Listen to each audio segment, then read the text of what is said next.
natin.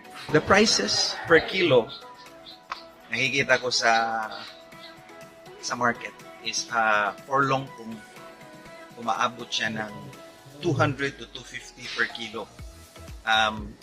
Medyo close, medyo mura ng konti ang duko kasi nga the duko hindi siya sabay-sabay nagra-ripe or humihinog.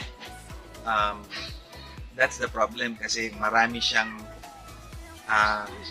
nahuhulog na fruits.